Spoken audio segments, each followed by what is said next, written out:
este libro, que ustedes pueden ver en el atril y que tengo yo entre manos, es un libro de cuentos, publicado el año pasado, sí, el año pasado, y que ha llegado a nuestras manos no hace mucho, y que ahora vamos a conversar sobre él. Rudy, bienvenido, muchísimas gracias por estar con nosotros.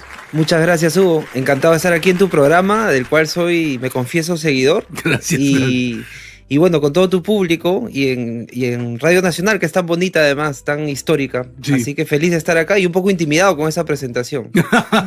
No te intimides, porque vamos a conversar precisamente de la factura a través de la cual La Mancha del Gato concentra aquí una serie de habilidades narrativas tuyas, pero también una serie de anécdotas que son, dije hace un momento, entrañables, porque tienen que ver con el periodo de crecimiento, el momento en el que descubrimos el mundo, salimos de la casa, caminamos por el barrio, nos encontramos con los amigos y formamos esa amistad maravillosa que dura para toda la vida, sí, que es una que tú retratas muy bien en La Mancha del Gato. Cuéntanos cuánto de realidad hay aquí, cuánto de ficción. Sí, justamente creo que has dado en el clavo, Hugo, porque el libro trata sobre esa etapa que es como una bisagra, ¿no? Entre la niñez y el paso a la adultez, ese tránsito que es la pubertad y luego la adolescencia. Y el libro justamente recoge esa etapa a través de 9 cuentos y que tratan de un poco un cuento por año en la vida de los personajes, en el sentido que los podemos acompañar desde que tienen 11, 12 años hasta que tienen 17 más o menos, que ya se gradúan del colegio. Y bueno, pasan a la vida adulta, ¿no? Y de alguna manera se acaba esa etapa esplendorosa, no sé, muy, como tú dices, muy entrañable que es esa etapa. Iban a hacer crónicas, nosotros, bueno, yo vengo del periodismo también, Hugo ha sido mi profesor, quiero decir, en la universidad desde hace unos añitos. Sí, sí. Y bueno, bueno, yo aprendí mucho y por esa ligazón que tenemos, creo, los periodistas con la realidad, lo primero que se me ocurrió era hacer crónicas. Las historias habían madurado ya en la cabeza, porque, bueno, obviamente, como creo que todo escritor capta de la realidad, o sea, se alimenta de ella, ¿no? Ya sea para negarla, para ampliarla, para modificarla, pero siempre es un magma de digamos, materia prima para escribir, ¿no? Iban a hacer crónicas, pero en la maestría de escritura creativa que llevé en la Católica, donde tuve muy buenos maestros y compañeros, Alonso Cueto, Ana María Gasuolo, me di cuenta de que la realidad un poco estaba limitando las historias, que si bien le daba vida, luego las limitaba, las encorsetaba y no podía usar la imaginación, que también es un recurso muy poderoso, importante, ¿no? Claro que sí. Importante, sí. Y entonces ya en algún momento un amigo de la maestría, José Gallegos, me dijo, mira, tienes que romper las anclas de la realidad, pero uno como que se aferra, ¿no? O tiene un apego a esa realidad y me costaba, la verdad, romper las cuerdas. Ahora, en buena hora ocurrió eso, porque los personajes que son parte de La Mancha del Gato adquieren una verosimilitud extraordinaria, y el lector, en este caso mi experiencia como lector del libro, tiene varias fuentes de identificación. Todos hemos pasado, los que hemos llegado a viejos estamos felizmente con memoria para recordar esos momentos históricos de la juventud, de la adolescencia. Todos hemos añorado tener aventuras comunitarias con nuestros compañeros, nuestros amigos, el mundo del fulbito, que también está mencionado de manera especial aquí.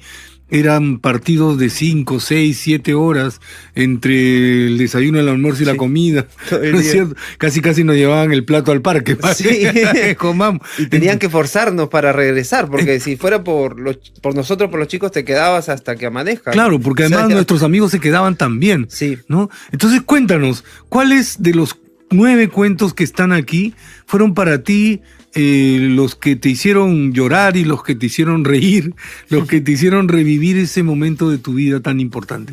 Qué buena pregunta. Diría que todos, seguramente uno más que otro. Por ejemplo, La Última Ola que es un cuento de que dos amigos que luchan por una chica en su primer amor, el descubrimiento del amor además. Muchas personas me han dicho después que tiene similitud con Día de Domingo de Vargas Llosa. Yo te soy honesto, o sea, obviamente no en la calidad literaria, sino en el tema, ¿no? De que dos amigos disputan, chicos se disputan por una mujer y es una competencia, un reto. Estos chicos casi se ahogan, bueno, están en la playa y... ¿Pero están en la playa de Marbella, por ahí por Magdalena? ¿O están en no, ahí fueron a Santa María. Santa María. En Marbella se van, de hecho. En Marbella se van, de hecho, porque claro que sí. Es brava la Marbella. Claro, Santa María es una tacita. Sí. Santa María es una tacita, pero cuando está en bandera roja es cosa seria y justo está inspirada en un hecho real, que fue ese... Digamos, quise mostrar ahí o escribir o revivir la sensación de ahogarse, ¿no? Porque los personajes están a punto de ahogarse. No diré si se ahogan o no, para que quien lea pueda descubrir el libro. Pero sí, definitivamente eso, todo te diría, Hugo. Magdalena, los amigos, la atmósfera de Magdalena del Mar, las calles son reales. Claro, hay como una especie de mapa de recorrido por las calles principales que tú mencionas. Sí, definitivamente es claro, sería como una mezcla, un híbrido, creo, entre la crónica y el cuento, en el sentido en que ahí está la realidad y también hay fantasía, ¿no? O imaginación, más que fantasía, ¿no? Porque creo que es muy real las historias de alguna manera, pero sí, definitivamente me ha hecho recordar todo, revivir todo, llorar, reír, asustarme también con el cuento de la casa de los alemanes. Me acuerdo que es un cuento medio misterio y un momento que ya no quería escribir, o cuando lo acabé de escribir es que ya... no querías que pase lo que tu imaginación te estaba dictando. Bueno, eso es la escritura. Cuando tú mencionas con mucho cariño el haber llevado esta maestría en escritura creativa, mencionas a tus maestros, mencionas también, o dejas entrever también la idea de que este libro pasó por un proceso creativo, por un proceso de revisión, por un proceso a través del cual tú fuiste descubriendo también los referentes principales que tienes. ¿Puedes contarnos un poco de eso, por favor? Claro, Hugo, ¿cómo no? Creo que quizás sea como una especie de lugar común o tópico de que escribir, digamos que editar es volver a escribir, o que leer y escribir es casi la cara de una misma moneda. Pero en realidad es verdad, o sea, yo siento que es muy real, ¿no? O sea, es muy cierto, es como la alimentación, ¿no? O sea, tú te alimentas para luego poder producir. O sea, me parece que, o sea, esa analogía de repente era más bonita, pero digamos que sí que hay un proceso, una causa y efecto entre leer, entre vivir y escribir. O sea, es un triángulo, creo que, irrenunciable, muy compacto, ¿no? Entonces, en la maestría, pues, leímos a tantos maestros. Me acuerdo, por ejemplo, bueno, Reynoso yo lo había leído, pero digamos que fue Los Inocentes de Reynoso y la posibilidad poética, mezclado con lo cotidiano, con el lenguaje urbano, oral. Creo que es algo que me influyó mucho también. Rivera Martínez, El País de Jauja, que también es una historia de un adolescente entrañable. Bueno, Los Inocentes son un grupo de amigos, de repente otro barrio, pero finalmente es una historia de amistad. Y bueno, eso diría como, está también, no sé, algo muy contemporáneo, Antonio Basís con Ponce al Once, un escritor que ya tiene joven, pero tiene muchos libros. En la poesía también me estoy acordando de los libros que además, porque hice una tesis para aparte del libro, había que hacer una investigación sobre el propio proceso creativo, y ahí, digamos, también me encanta, no creo que haya algo de eso en el libro, pero Los Dublineses de Joyce, que también son historias de un lugar específico, ¿no? Joyce muestra ahí el espacio de Dublín para el mundo, ¿no? Sus personajes, su acento, su forma de decir, que los hacía particular, diferente de los ingleses. Bueno, tantos otros, pero digamos que esos ahorita se me vienen a la cabeza. Y bueno, también La Casa de Cartón del gran Martín Adán, porque es una mezcla, pues, increíble de narrativa y poesía. También hay un lugar muy presente, muy marcado, que es un hilo conductor y da la atmósfera del libro, que es Barranco. Entonces sí, como que me ha gustado mucho ver a los referentes, a qué terreno estamos pisando y a partir de todo ese acervo que tenemos, aportar un granito de arena, algo propio, en este caso sobre Magdalena, ¿no? Que es el barrio donde yo crecí, donde viví y al que siempre regreso. Ahora es un magnífico agradecimiento el libro al distrito donde transcurrieron estos mismos años que tienen tus personajes. Claro, surge también la tentación de preguntarte, ¿esos personajes existen? Esos sujetos existen. Y entonces, ¿qué te han dicho cuando han leído el libro? Me quieren denunciar, Hugo. Bueno, probablemente tengan razón. Esperemos que no lo hagan. Pero qué bueno que lo dices, porque en realidad un libro como este es el resultado también de una vivencia directa de la amistad, de todo aquello que está alrededor de la mancha del gato, ¿no es cierto? Sí. Y hay lealtad, hay todo, todo. Y entonces, por eso te preguntaba, porque me imagino que tus amigos del barrio, cuando han visto o cuando se han reconocido en alguno de esos cuentos, se han visto tocados, eternizados, no sé, algo tienen que haberte dicho. Sí, bueno, hubo muchas reacciones justo hace poco, bueno, la segunda presentación del libro fue justamente en Magdalena, en la municipalidad de Magdalena, y bueno, con los amigos nos hemos juntado, curiosamente en la realidad, digamos, por supuesto que hay un ancla, con los amigos sí existieron, luego algunos por ahí para enfatizar algunos rasgos o digamos hacerlo más, que haya un poco de diversidad, enfatizar algunos rasgos y he mezclado hasta un amigo que no se pelean entre ellos y me dicen ¿soy yo o es el otro? ¡Qué maravilla! Ese es un operativo interesante, por ejemplo, ¿no? En el proceso creativo tú te tomas esa libertad y bueno, para eso está la literatura. Sí. ¿No? Creas un mundo propio o recreas este mundo y haces uno propio, ¿no? Pero alimentándose del mundo real y de la imaginación. Es la maravilla, ¿no? De poder crear un pequeño mundo donde esos personajes hacen y deshacen, ¿no? Hacen de las suyas. Y deshacen de las suyas también. Sí. Hay una cosa que me parece interesante y es que Alonso Cueto se da el trabajo de decir que tu registro del habla juvenil, del habla del adolescente de Magdalena, que es el de casi todo ese sector social en Lima, es muy eficiente, además muy atento a esas palabras y al utilizarlas de la manera que las usas en la narración empoderan la historia, la convierten en una que tiene un nivel de veridicción mucho mayor que si no fueran utilizadas. ¿Todavía sigues usando esas palabras en tu vida cotidiana?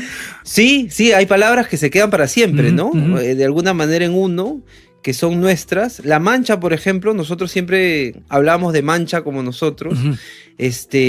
Bueno, como tantos grupos de amigos que seguramente se conciben así, ¿no? Me acuerdo que Katia Dawi que hizo una pasantía o sea, una asesoría para nosotros en los trabajos, reflexionó bien bonito, tan capa como es ella, sobre la mancha, ¿no? Y decía la mancha, que es una palabra tan peruana además, de que es un punto, algo que queda marcado indeleble, y que a la vez necesita de varios elementos para hacer un compacto, ¿no? O sea, y nosotros, claro, lo entendemos como un grupo de amigos, esa palabra se sigue diciendo. Hay palabras que ya no se dicen tan bien y que sí, efectivamente, he querido recuperar de esos años y que se han quedado alojadas, me imagino, en un lugar de mí, ¿no? Y de mis amigos también.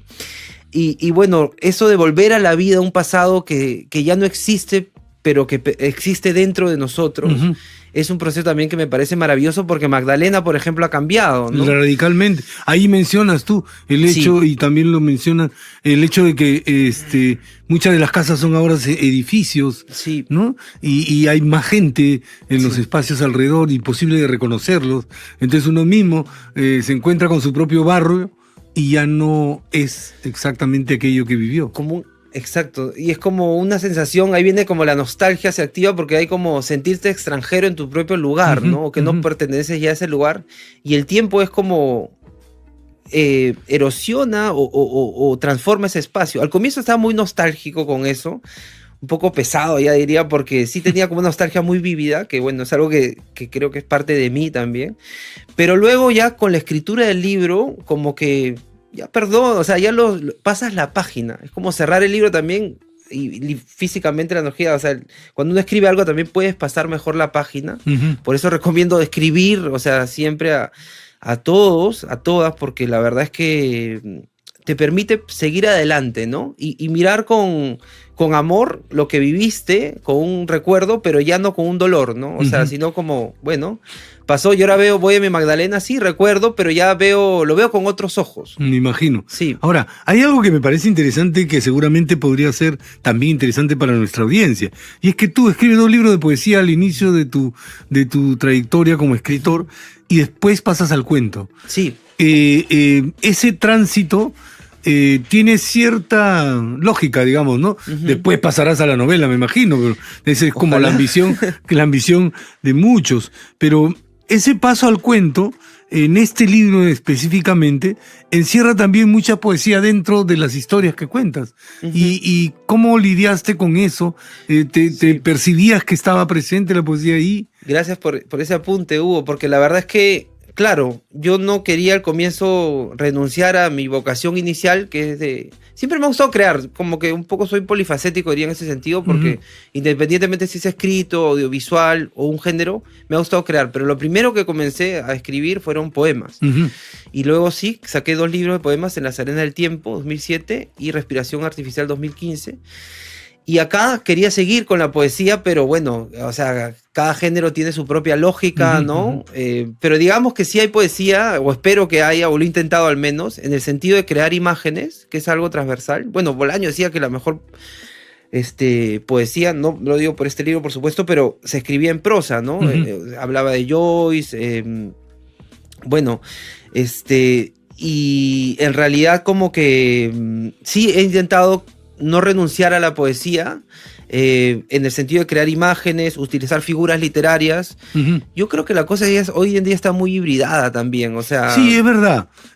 Hoy día, inclusive, sin tener el conocimiento profesional de cómo se maneja el lenguaje, la hibridación aparece simplemente porque está en el aire, en las lecturas, en lo contemporáneo, ¿no? ¿Será porque vemos ahora lo transmedia, lo multimedia? Son muchos formatos que se entremezclan y creo que sí, de alguna manera responde a este tiempo en el que vivimos también, ¿no? Algunos incluso me han dicho que podría leerse este libro de La Mancha del Gato como una novela por episodios, ¿no? Porque... Sí, no están sé. los mismos personajes en todas las historias. Sí. Claro, esa es una característica también muy interesante del libro que hace que al lector se le facilite también la lectura. En la medida en que estos personajes van rotando el protagonismo en cada una de las historias, lo que van a encontrar es algo que los hace más entrañables, pues, en la medida en que no se difuminan en el tiempo, en el espacio, en el aire. Quería pedirte, estamos ya llegando a los últimos minutos de nuestra conversación. Qué rápido se pasó. 2 cosas, sí. Siempre quiere decir que es algo bueno. Porque claro que sí, cuando el tiempo no lo percibe, sí. Nos hemos entretenido conversando. ¿Dónde vamos a conseguir el libro? Sí, el libro está en Busca Libre, que es, bueno, una plataforma que se utiliza mucho. Yo compro muchos libros por ahí, sé que muchas personas también. Puede conseguirse tanto acá en Lima como en regiones y también en todo el mundo por Busca Libre. Está en la librería de la PUC, tanto en San Miguel como en la de San Isidro. Está en Comunitas también en San Isidro, en 2 de mayo. Está en La Rebelde, no sé si... Y el Virrey también. Y bueno, eso, y también está en ferias. Por ejemplo, ahorita está en la Feria Libre de Huancayo, con la casa editorial Condendro, sí, con claro, Frank Gutiérrez. Entonces está viajando, digamos, por diferentes lugares. Hace poco, bueno, también amigos, amigas que han venido o conocidos que lo han comprado y se lo han llevado a Argentina, a Alemania, que son peruanos que están allá y donde la nostalgia se activa exponenciada, ¿no? Mucho más, claro que sí. Sí, eso entonces estoy seguro que en el mundo del peruano en el exterior, un libro de esta naturaleza debe ser un detonador de nostalgias, de melancolías y también, por razones obvias, de expectativas. Así es claro. Que, ¿ya estás pensando en lo que viene? Sí, espero seguir con el viaje. El libro, las anteriores ocasiones me pasó con el libro de poesía, pero ahora más aún, que es como un viaje cuando sale el libro y uno va con él a diferentes lugares, personas, espacios, autores, lectores. y ya como que ese sentido ya no es de uno, ¿no? Es de todo, como decía Watanabe, siempre me acuerdo de ese poema que decía, escribo con la secreta ansia de que la palabra sea de todos, ¿no? Lo estoy parafraseando, pero también como que ese proceso es bien bonito porque es como una apropiación del libro, del lector que completa, que rehace y lo marca con su propia vivencia, con su propia experiencia. Y esa es la maravilla, creo que inmortal del libro, ¿no? Que, porque uno puede hacer 1000 películas según cada lector en su cabeza. Entonces eso es muy bonito. Rudy, te quiero pedir que nos despidamos leyendo tú un fragmento de uno de los cuentos que quisieras que llegue a nuestra audiencia, para picarles el diente. Gracias, Hugo, perfecto. Adelante, acá lo agarro. Esa lectura, estoy absolutamente seguro, va a encandilar a nuestros oyentes. Ay, ojalá que sí, pero leerla bien. Sí, claro que sí. Y tenemos un minuto para que eso ocurra. Sí, perfecto. Ahí voy. Entonces, así comienza el pelo de Petete, que es ha salido la última ola. Hablé de esa, así que vamos por eso. La última ola. Reducido por la fuerza de las olas, tragando sin tregua mar y arena, Perrón recordó lo que le había dicho su papá esa mañana. Te quedas en casa. Pero pa, todos mis amigos van. No me interesa. Tú no eres ellos. Ya pues pa, no seas así. Es el último sábado del verano. Te quedas, he dicho. Por favor, mira que mañana es mi santo. ¿Acaso no entiendes lo que es no? No, contesta Perrón. Y entonces, poniéndose rojo, torciendo la boca, su padre lanza un carajo y tira un puñetazo que hace retumbar las copas, la mesa, el corazón de Perrón. En ese momento, en el sillón de la sala, tu madre se está deliriando los ojos, ¿no, gato? Tras escuchar tus ruegos, deja la mesa en su espejo, su cartera de cuero argentino y se inclina hacia ti haciendo su vocecita.